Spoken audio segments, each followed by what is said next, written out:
Thank you very much for joining, everybody. So yes, this is one of a series of webinars we do as the South West Procurement Alliance. We try and do some knowledge sharing and some introduction to some of our new frameworks.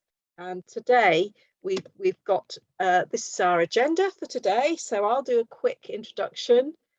Then we've got Duncan Brock, CIPS Group Director, talking about improving procurement competence and capability. And then we've got Lee Sims from Langley Roofing, one of our appointed companies on our Roofing Services 4 framework, talking about flat roofing. And then we've got Connor Kelly from Bamford Doors, talking about security and safety in door design.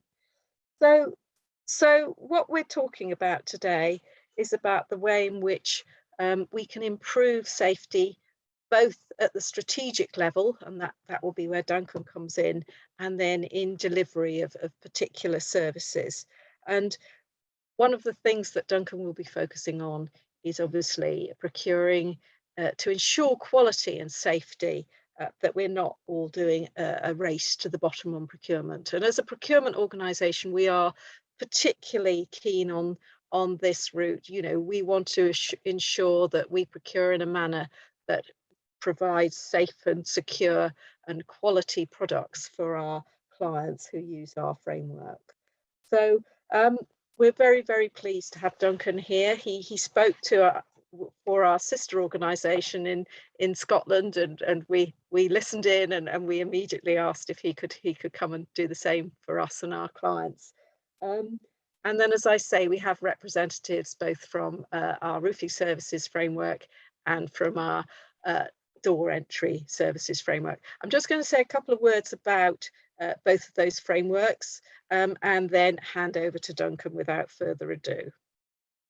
So I'm sure you all know that we are part of the LHC Group, and we're the Southwest bit, and we have our head office, our Centre of Technical Excellence, in London, in Uxbridge. So just talking about the two frameworks that we've recently launched.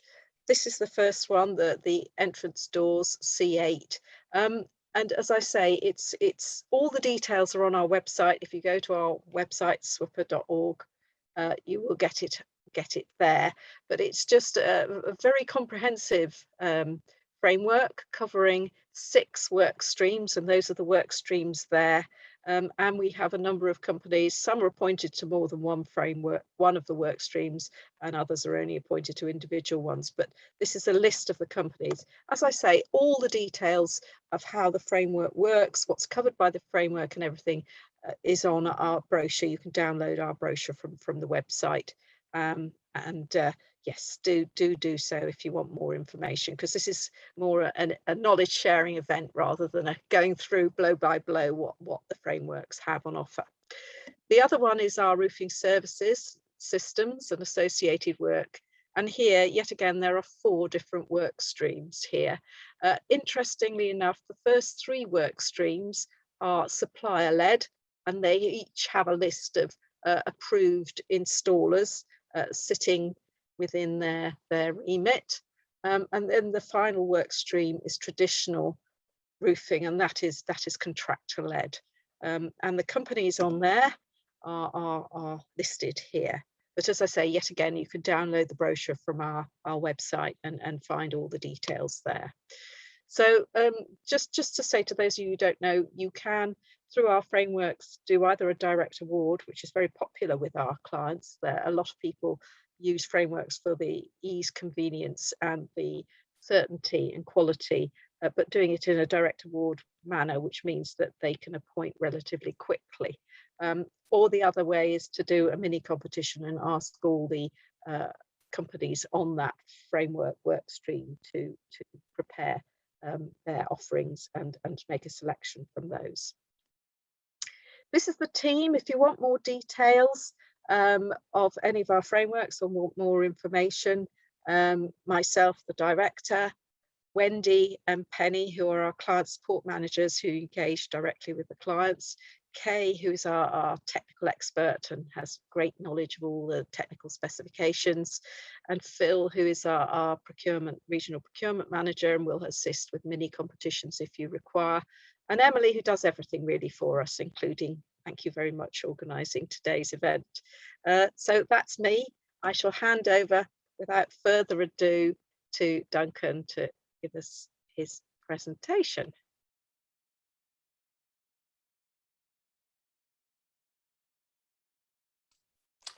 Thank you, Mary.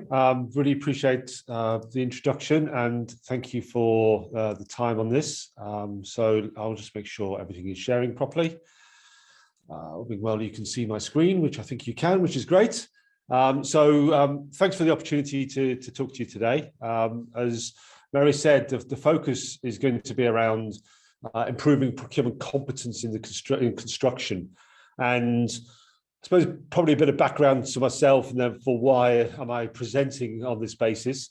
I've been in procurement all my working life. This has been my profession, has been my passion all the way through. And I'm now working for the Chartered Institute of Procurement and Supply. So I am sort of on the leadership team of my institute, my professional institute. And we exist to really drive forward procurement capability, competence everywhere that we work. We obviously do a lot in the UK, but also work globally as well with a lot of organisations, both public and private sector. And in all my time of focusing on procurement in a whole range of sectors, I hadn't really spent a lot of time looking at construction. And I'll come back to probably the reason why for that as we go forward.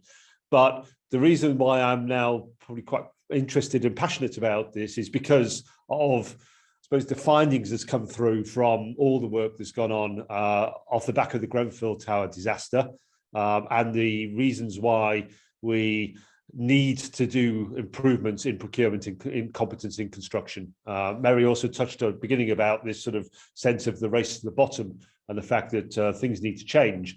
And I want to bring that to life a bit if I can as I go through this session. But it is very much about how do we improve, how do we drive this forward in the right way. If I start to look at the issues associated with this, and I'll do come back often to the work that Dame Judith Hackitt has led, both with her report of building a safer future, but also the recommendations that came from that and the work that went on behind that. And whenever I heard her speak, and if you've ever had the opportunity to listen to her, she doesn't hold back. She doesn't hold back her view that things have to change. And what is also, I think, very interesting in the construction sector, particularly, is that there's a lot of people who know what needs to change. It's not as if people don't understand that things need to change, but it's whether or not people will get on and make those changes and to make the improvements that need to take place. And that's probably where I think she would come from. I've been in front of the Industry Safety Steering Group that Dame Judith chairs a number of times now, talking about the progress that we're trying to make on procurement competence. And every time she challenges, every time she quite rightly says, that's good, but can you do more? How are you going to do more? How do you continue to take this forward in the right way? And I'll come back to sort of the things that I think where we're focusing on, but also maybe sort of the broader messages we've got about why we need to take procurement competence forward in the way that it does. I got involved in the competence steering group probably about 3 years ago now. This competence steering group was set up to look at the competence across all professions off the back of the Hackitt Report. And if you looked at the working groups, there are 12 of them, or 13 actually as it came in the end. Initially, there's only about 6 or 7 set up, looking at professions like fire services, building standards, engineers, project managers. But as they were looking at all these other professions and looking at competence and looking at the reasons why things were going wrong, one of the things that kept coming back all the way through was procurement. The issue is procurement. And so the steering group decided to set up a working group focusing just on procurement. And they asked us as CIPS if we would chair this group as almost like an independent perspective of what is procurement, what should it look like in the sector, and how do we take it forward. So I picked up the honour of chairing a working group specifically focusing on procurement competence in construction. And as part of the work, we did an interim report back in sort of August last year, 2 years ago now. Doesn't time fly when you're having fun? And that was the Raising the Bar report, there was the interim report, and then we put the final report out now, almost a year ago now, which was Setting the Bar, which had all of our key recommendations in there, which had some overarching recommendations for competence improvement across the sector, as well as the specific ones for each working group or each profession that's in there. I would say to you that if you haven't read the report, I wouldn't suggest you go through all 400 odd pages of it, but the executive summary is probably a very good place to start, because that does talk about the broader recommendations for competence improvement across the sector. And actually the steering group now is focusing on, so how do we implement the recommendations? And there's a real drive off the back of the building safety bill that is on its way through Parliament, that as that comes in, and the secondary legislation that comes in behind it, that actually implementing the competence improvements that we're all saying we know we need will be a key driver off the back of that. And this competence steering group, or a version of it as it goes forward, because there is also an interim industry competence committee now established under the HSE, who will be looking at how we continue to drive these competence improvements forward.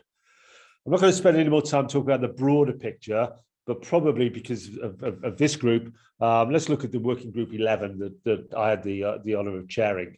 When we set this up, there was 24 organisations involved. As you can see from the slide, a whole wide range of organisations, both from the various professional institutes who were involved, like CIOB and RICS and others, and REBA. But also when you start to then look at the contractors, you look at other people like central government and local government. You know, we actually had a really good broad cross-section of people looking at this. And what came through to me from that was the very different lenses that people look at procurement by. And also the words and the terminology that people use about procurement from all these different lenses. And so initially, a lot of the work was around, so what is procurement and how is it done and where are the issues, so we could then start to focus on what are the recommendations that we think we should be making to take this forward. But it was fascinating discussion and working group, and all these people gave their time, as I did, as a voluntary, to try and support a really important drive to improve competence and to take it forward in the right way. The issues that came up would be no surprise to any of you around the fact that often across the sector, procurement is carried out by anybody. And that was probably, I said I hadn't really been involved in the construction sector before. That was a real surprise to me. I'd worked in FMCG, I'd worked in other organisations, I'd worked in the financial services sector, telecom sector, drinks, etc. And all those sectors, you tend to find all the key procurement stuff was channeled through procurement. But actually it seemed to be that anyone seemed to be able to have a go at this and to be able to take procurement activities forward, which is obviously a real concern when you're now talking about the whole breadth of procurement and not just can I negotiate a good price. And because of that, and because this culture of the race to the bottom, that actually there is this real drive down of margin, as we know, and a drive down of cash and cash flow, which means that people at some point through the whole supply chain will cut corners and that they will compromise quality and compromise safety for commercial gain, for the need to actually try and make some money and get some cash out of the business that they're doing. And that clearly going forward, there needs to be a much broader, balanced approach to decision making so that all the aspects are taken into account and not just price. And that sort of was a theme running all the way through, and it's still a theme that we hear today. And I know any of you who've looked at the Grenfell Tower, the findings that are coming from the inquiry and the examples and the things that have been quoted, it's shocking in a way that of some of the things that are coming through off the back of that. So clearly, there's a lot to do. And one of the things that was when you say everyone is involved in procurement, I remember a working group meeting we had where we were all in a room, which I know is unusual nowadays, but we were with Post-its. And I said to people, okay, so who does procurement currently? Who are these people? Because I keep hearing it's a problem, but who does it? And we ended up with a whiteboard full of Post-its with almost every job title you could ever think of listed. And we thought, well, lucky, so how do we get to a point where we can focus on who these people are, but then also focus on what level of competence do we think they need in procurement going forward? And so we built, this over time, we built this matrix up using the CDM roles on the left-hand side, but also then talking about whether people need a level of awareness and appreciation and understanding, or a full comprehensive capability and competence in procurement. And what came from that was the fact that actually there's a lot of people who are involved in procurement currently who are doing it, who need to be aware and understand and appreciate. But a key thing coming through is that our fundamental recommendation running through the findings is that at every stage of the REBA plan of works, everything from the early design of a high-rise building, which is clearly the focus of the Grenfell work, all the way through to building it and then occupation of it, that there should be a procurement person who has a comprehensive competence in procurement involved at every stage. And that was what was sort of underpinning the recommendations. We've also said and reflected this new role of building safety manager, which is coming through the building safety bill, that actually that person will have accountability for the safety of the building, the safety of the residents in the building, and they clearly need to have quite a good awareness and appreciation of procurement. But even then, they would still need a procurement lead to be involved in refurbishment and maintenance, etc., in making sure that it's done well and it's contracted in the right way. So that's the broad picture of competence. And then the other thing we've done is we built a competence framework, and we developed it and we adapted it to very much talk to the construction sector, talk to the language that's used in the sector, but not losing the essence of what we as CIPS focus on, which is best practice procurement standards and competence and capability. And so we've sort of built that framework as we go through. So our recommendations, and as I said, the first one is there must be a designated individual involved all the way through, and they have to be assessed and accredited against this new framework. So this new framework was developed, it went out on consultation, we had lots of input onto it, we had lots of feedback and views on it, but fundamentally we're saying there is a framework here that people have to follow and have to go through and be competent in all aspects of professional procurement that we're looking for. But clearly, to embed this, there needs to be a culture change. Organizations need to recognize the need to improve, and then they need to invest in that improvement. The competence framework we set up was based on the CIPS global standard. If any of you are ever interested in knowing what competent procurement people should look like, I'd strongly suggest you go to the website. You can download this for free. You can look at all aspects of competence and capability at all levels, whether it's at a junior level in procurement all the way up to a senior procurement director.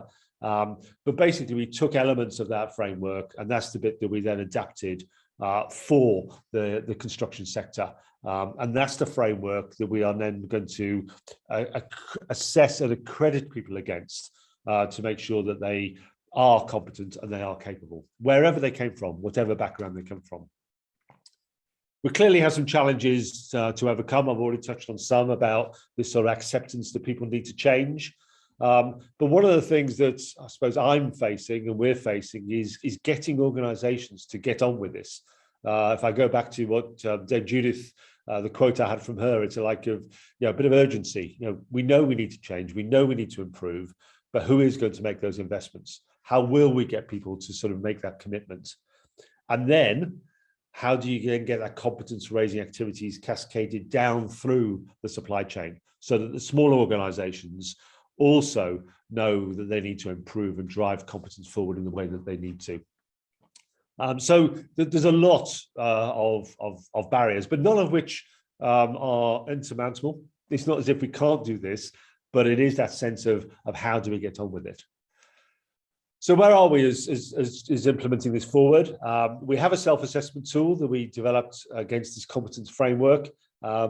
not 100% user-friendly yet, but we're just making some improvements to it now. And as soon as that's available, we'll relaunch it so that we are encouraging people to assess themselves against the framework when they're involved in procurement activities, to know where they are, but probably more importantly, to know where their gaps are, how they go and fill those gaps in competence as they go forward. We are working with the other professional institutes to really challenge how we work and how we take things forward. And I think that's really important that we link with particularly RICS, CIOB, REBA and others to make sure we're really aligned and working on this together. And then as CIPS, we've continued to invest in slightly contextualized programs like an applied learning route to MCIPS, which is very much contextualized for the construction sector. We've been working with a supply chain school to embed some procurement skills training in there. And like I'm doing today, we'll continue to take the opportunity to talk to people about where we're at, what we're doing, and how we take it forward. And then I suppose the last piece on assessment is while we have these routes to MCIPS, probably a key on this slide is the fact that we need to have this accreditation process in place. We need to make sure that we really do have something that can be adapted and adopted through RICS, CIOB, and other professional bodies, because a lot of the people who are doing procurement today aren't a member of CIPS, and it doesn't bother me that much, but they are a member of other professional bodies. And we need those other professional bodies to also be saying, okay, that's great. We taught you in the RICS qualifications, some elements of purchasing or procurement, but actually that's the base level. How do we encourage you to then get on and get your competence up to the level that we think it needs to be? So that's where we're at. That's what's going on around the patch. A lot to do, a lot still to do as we go forward. But in terms of a follow-up, in these slides that you'll get afterwards, there's quite a few links there, both for our recommendations that came through, links to the report on setting the bar, which are there. Any information, if you don't know about it, on Supply Chain School, about the work they've done on procurement, and also anything around the focus that we've got, which is on our own website. So hopefully you'll find that useful. And then if you also want to follow up with me, more than happy for you to call me or email me or contact me on LinkedIn. I'm more than happy to sort of connect with you and follow that through. So that's probably enough from me on that. I'll be staying in the session and be happy to take any questions from you at the end. So that's probably enough for me for now. So Mary, I think it's back to you. Thank you, Duncan. I won't turn my slide on, but I think is it Lee up next or Connor? I can't remember. One of them is next on. Lee up next. Lee up next, and I think Emily's going to.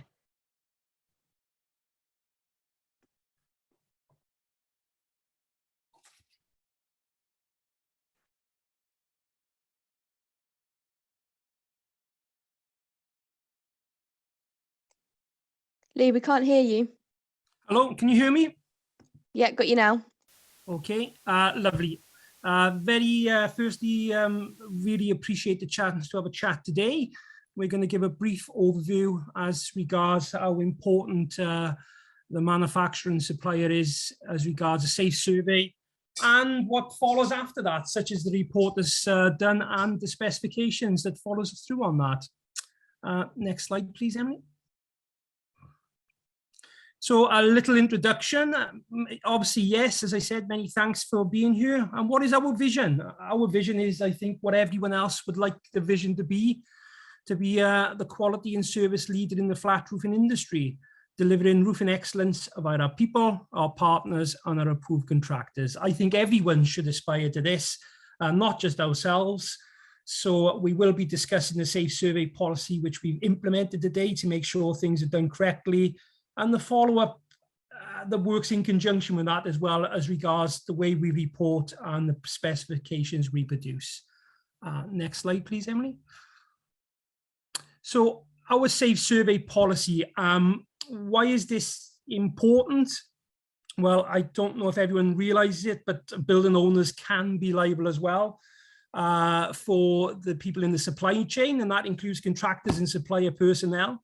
And one of the, I think, the shocking things in today's times, if we think about the improvements we've made, there is still a huge amount of deaths in construction and in industry in general. But one of the biggest factors of this is falls from heights. And this is a little slide on the right-hand side. You're just basically saying over half of the deaths from height are in construction. And this is over a period of 5 years, with 18 deaths averaging a year. So with this in view, it's something that Langley has really tried to develop as much as possible to ensure that there are the necessary skills, the knowledge, the training and experience, and the people have these to carry out the work safely. So any roof service that you would undertake is by the nature of what you're doing, is a hazardous task. And obviously we've designed our strategy around this to give confidence to the client, the building owner, and as well for the people that work with us in our team. So from our aspects, it's crucial that we've got this part tied up correctly. And as we say in the slide here, equally the employer or the visitor must ensure that as well for its staff to have the necessary credentials to carry out the survey and also to work safely. Next slide, please, Emily. So what is our safe service policy? Is a handsome chapter on that picture you're looking at. Health and safety and qualifications and training are crucial. The employee credential certification is something we've produced. We issue this along with a method statement to every project we look at. This is supplied digitally and is supplied in the format before we visit site. We have a dynamic risk assessment we can carry out from our applications as well. And what this ensures is that the client is aware that the person that is going on their roof and the building owner is suitable to be on the roof and to undertake the work safely and correctly. Next click, please, Emily. So what this enables the building owner and the client to do is to actually collect the data that we've provided. And this information is sent digitally and it can be stored. And it's crucial, really. I think one of the things we've looked at in reports done recently is the fact that data needs to be stored and held correctly. So this can be done to ensure the building owner and the client, as I say, has this information to hand and can be held digitally on their own files. So we've also got a big commitment to long-term training and education in our team. Things change constantly in roofing, and we upgrade our safety policies and the way we do our training to work in line with that. So what we're trying to produce is a professional service that the client hasn't got to be concerned about, and the fact we've got everything at hand for them to look at. Next slide, please, Emily.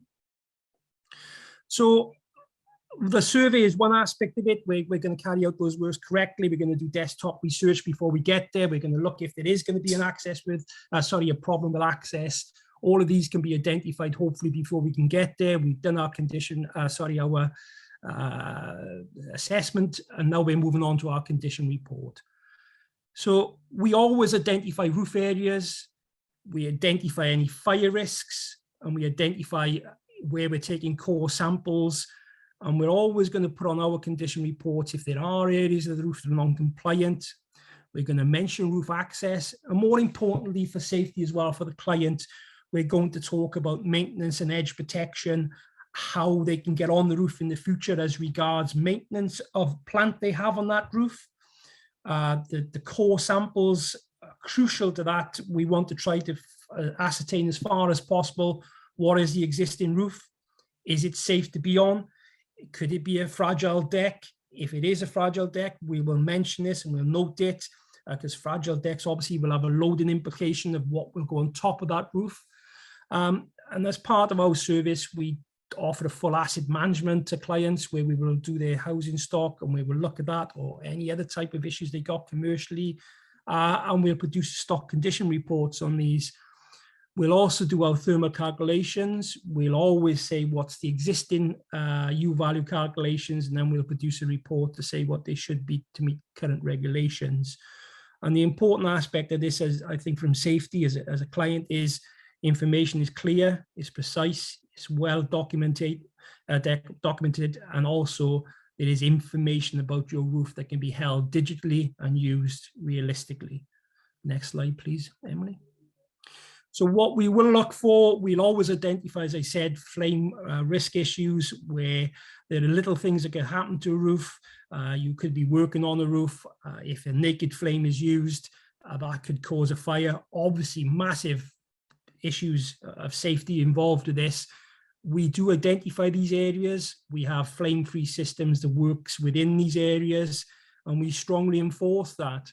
And we worked in the National Federation of Roofing Contractors checklist. We were one of the first people involved with that, and we strongly believe in it.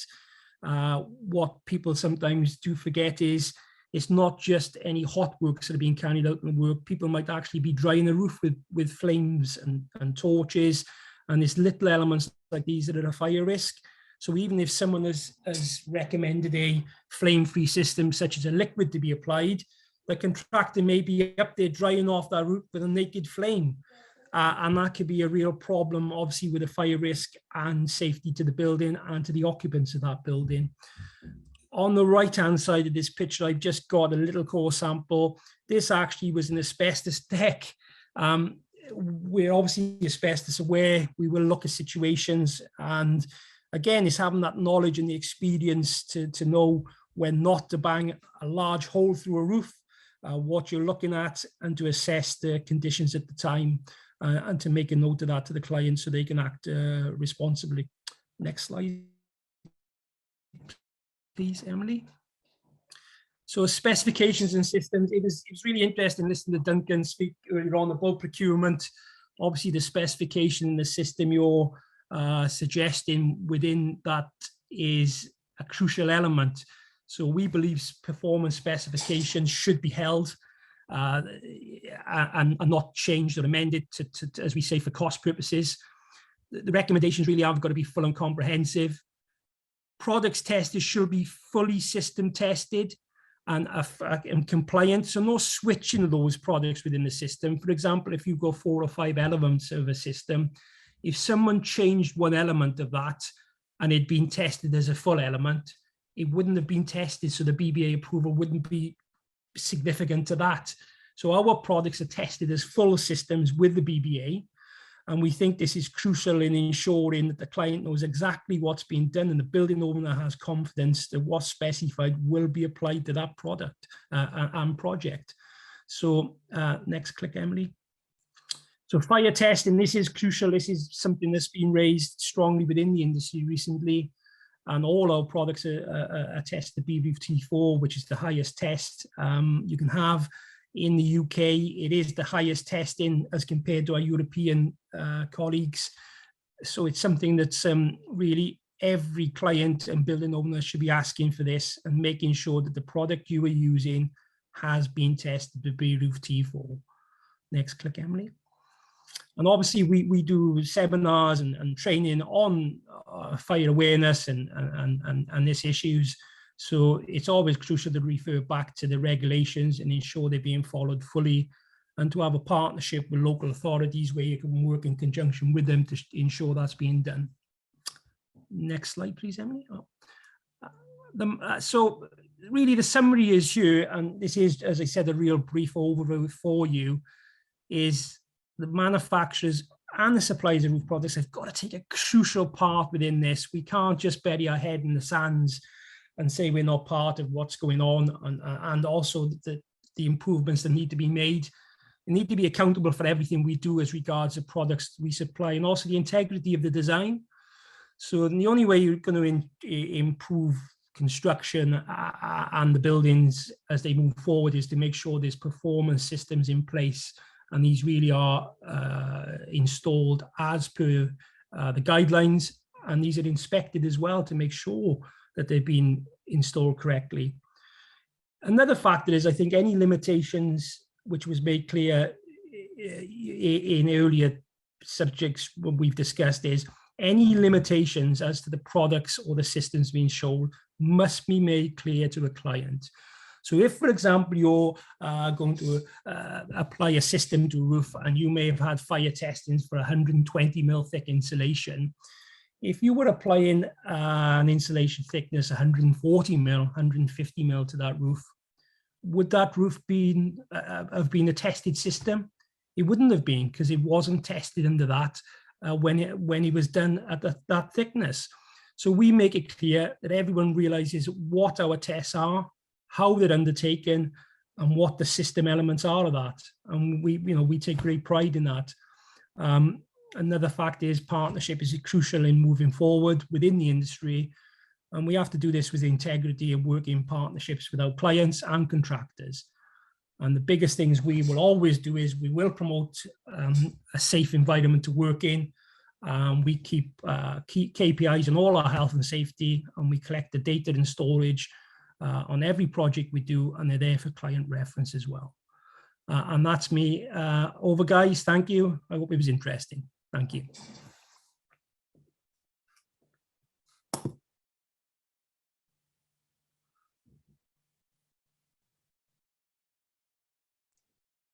Up next we have is Connor from Bamford Doors. Yeah, hiya. Let's hope it shares.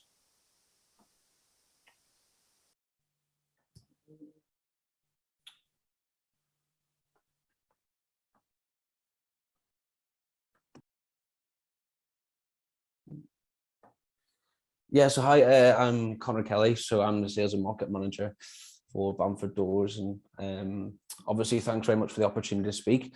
I'll be talking about the security and safety in door design, but in particular the communal entrance door side, because that's what we specialize in.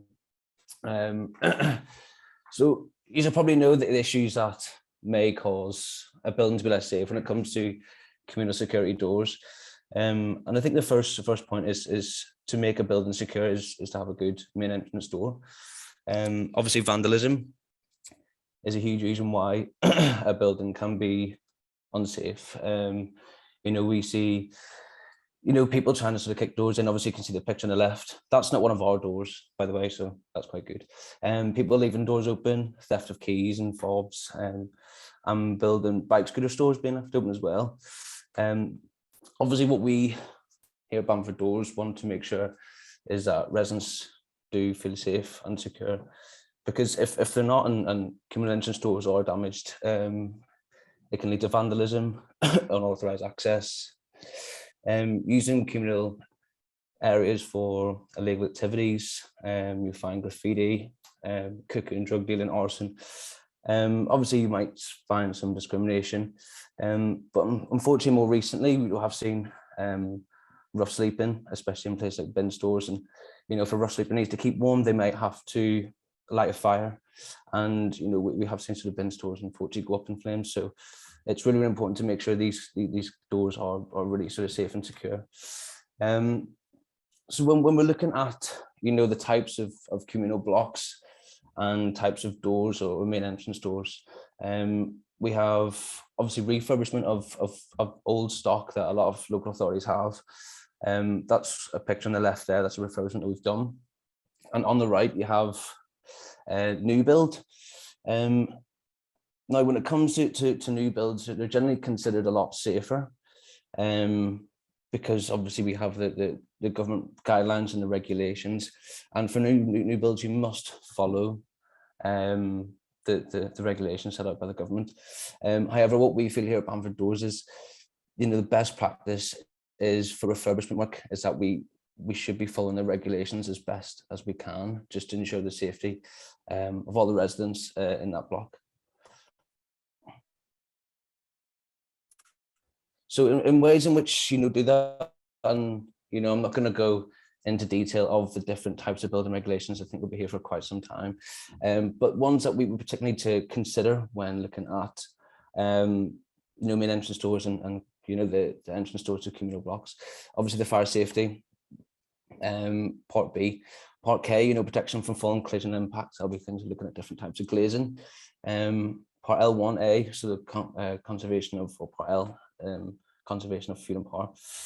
Obviously access and use of the buildings, so who should be allowed access and use of the buildings. And part Q, which kind of crossed over with, a bit does cross over with the secure by design accreditation, security dwellings. But it's not just that.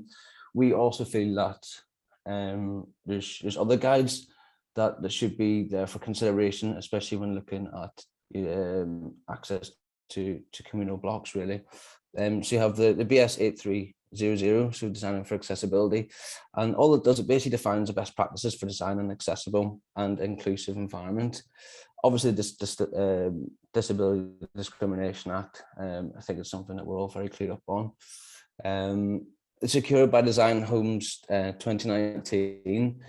And essentially what that is, it's a design guide that assists our industry or the industry to incorporate security into developments to comply with the building regulations, which is power operated pedestrian door sets, and I've just got to think, essentially that's safety for pedestrian use of powered door sets.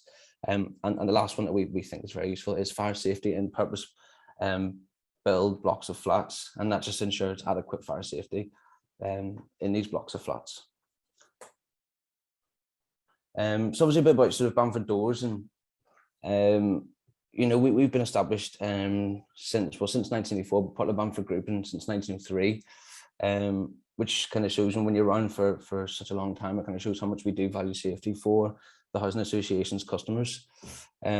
We have been independently owned, and so which allows for flexibility and speed of service. We're a proud UK manufacturer, which means we can be held to the standards, the British standards. We're specified nationally by over 250 councils and housing associations, which shows obviously how much they value us in terms of safety for their customers and residents. All doors are designed for life with special engineering profile. You know, we offer extended guarantees, you know, up to 20 years, which shows how much, you know, we feel our doors are, like the quality of our doors, to ensure the safety of residents. Obviously secured by design, approved, tested to STS 202 and PAS 24, and we have you know, the accreditations: secured by design, PAS 24, just safe construction line, study secure, and BSI ISO 9001. And obviously what we offer to local authorities or housing associations and councils is a complete secured by design solution. Obviously we're number one on SWPA with our partners. We are designed and engineered to suit the application. Obviously we give the free contract management, free stock condition reports and site inspections, and because we are experts in the industry, you know, just it means we can ensure that the local authorities or the housing associations residents are going to be very safe, and extended product guarantees. But yeah, thank you very much for listening, and thanks for the opportunity to talk, and obviously I welcome any questions in the question and answer part.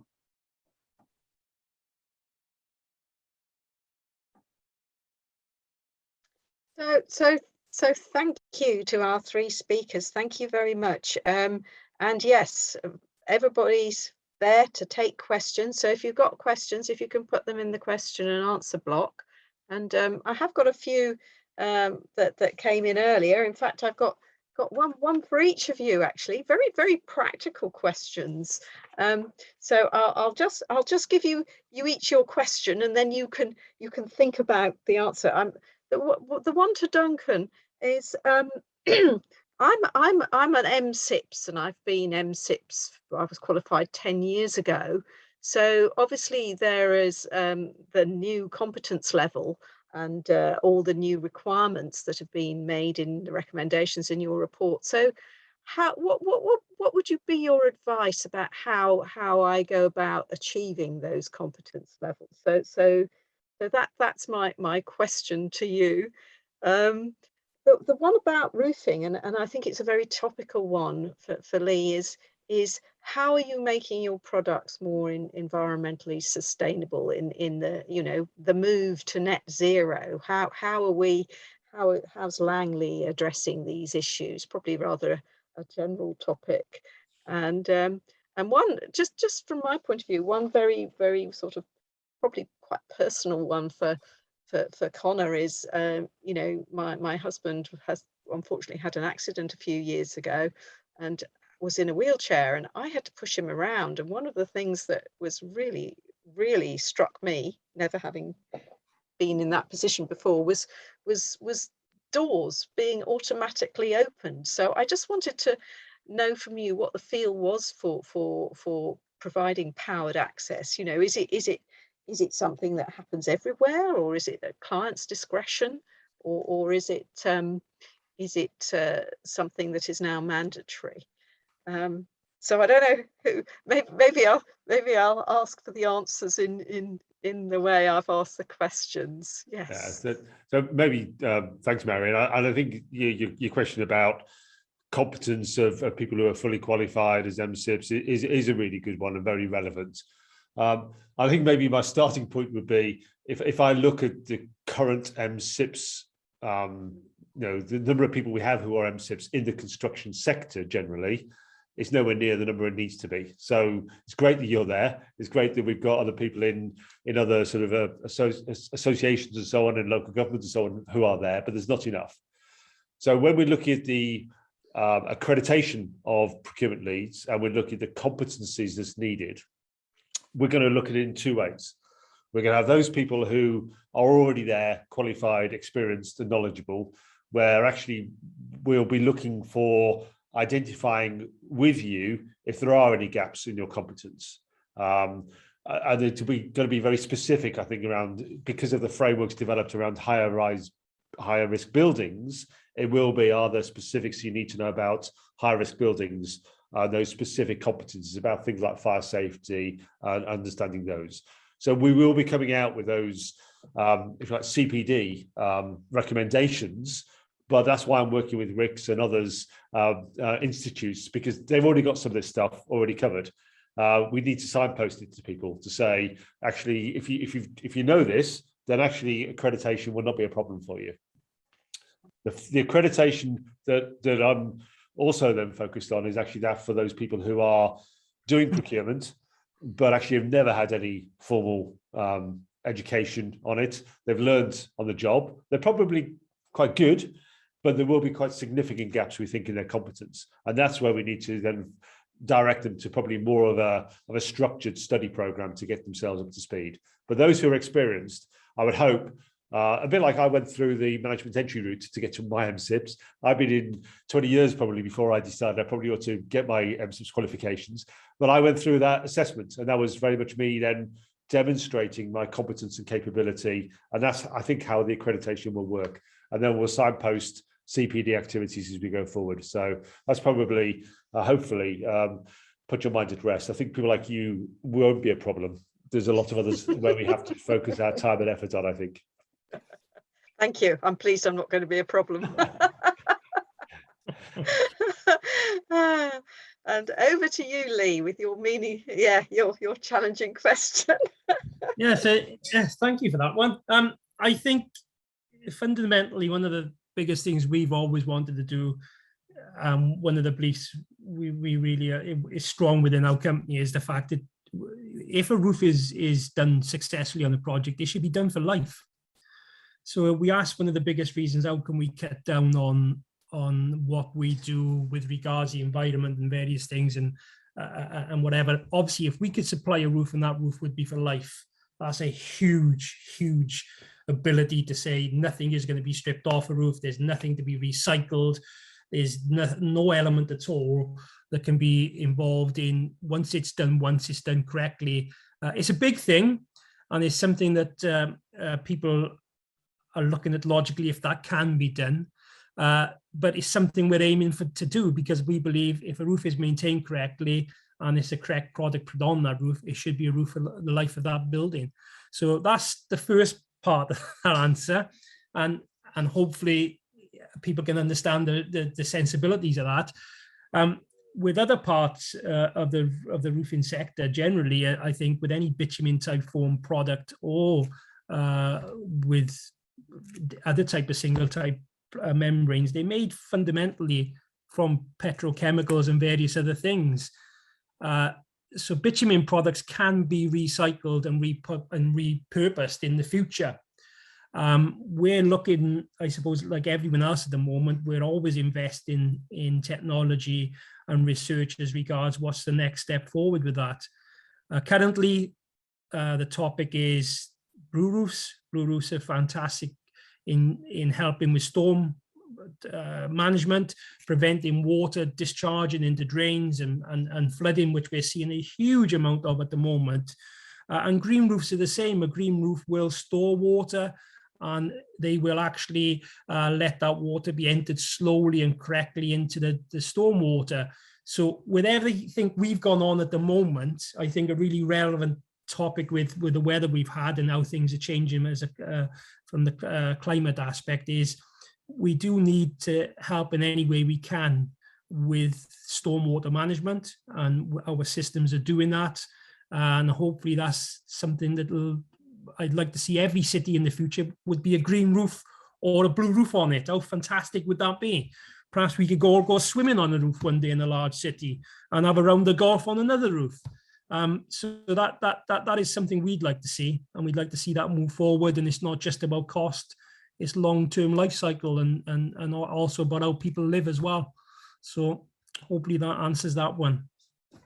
And my colleague Emily is particularly keen on bee bus stops, so she'll like the green roofs. Yes. Yeah. Well, the green roofs that don't get green roofs and what we used to call dirty roofs mixed up. But a dirty roof, or a bio roof as they're called, actually replicates what was on that land before. So if, for example, you had an old wasteland and there was bits of old timber on there, that type of roof will be replicated to match that as well. So you would have old bits of log on the roof because you're trying to bring back that same environment and you're just placing it higher. That sounds fantastic. That sounds great for looking at your energy and construction. Yes, right. I'm going to put Connor on the spot now. Yeah, no worries. Yes, I mean, in terms of powered access doors, I mean, it's quite good because you have a kind of an external body, the ADSA, who looks at different kind of safety measures and ensures that these kind of things are put in place. But yeah, I think they are becoming more common, but it differs, kind of sort of varies block to block, really, because you might have someone in the block who needs that powered access, or if it's a block, or for older people, and they might find these communal entrance doors a little bit too heavy for them, so they will need that powered access. But obviously, like I said, the good thing is, there is a kind of external body, ADSA, who looks at the different kind of needs and different standards that these kind of power operated doors should have. And in the regulations as well, there's different parameters for the height of the fobs and the clear openings and stuff like that for power operated doors. But yeah, I do think they all become more common. You probably see a lot more of them. It is a little bit easier, really, isn't it? Well, I personally, I feel they should be mandatory, in all situations, except maybe individual households, really, because we are sadly part of we're an aging population, and but also, push chairs, heavy shopping, everything. It's just so difficult. Some of those larger doors that you see around. Yeah, absolutely, yeah. Yeah. Now, have we got any other questions? We've got somebody saying you're brilliantly. I don't know if you can see that. Yes, in the chat, but I don't know whether we have any other questions from any of, well, maybe panelists have questions of each other or other questions. We are actually coming up to our allotted time. So has anybody got any other questions? I'm just looking. You sometimes get some at the last minute, but doesn't look like we're going to be doing them here. Well, look, this has been a really interesting session, with all three of you, and yes, I'm particularly interested in raising my competence in CIPS, but also, the roofs and the door entry. I think they're interesting. They're topics in their own right, really, but we've tried to squeeze it in and make a diverse thing. So all I can say is thank you so much to our speakers. Thank you so much to Emily, who organised this for us. We do have a recording of this.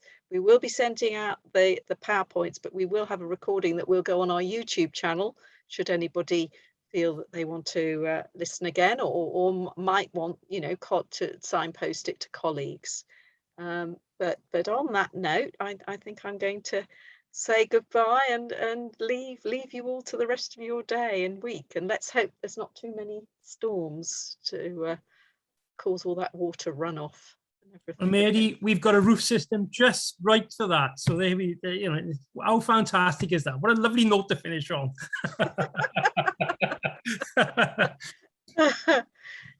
If anybody else wants to say anything last minute before we shut down, Just thank you for the opportunity. Yeah, thank you. Yeah. Thank you, everybody. Thank you. Have a great day. Bye-bye. Bye-bye. Thank you. Bye. Bye.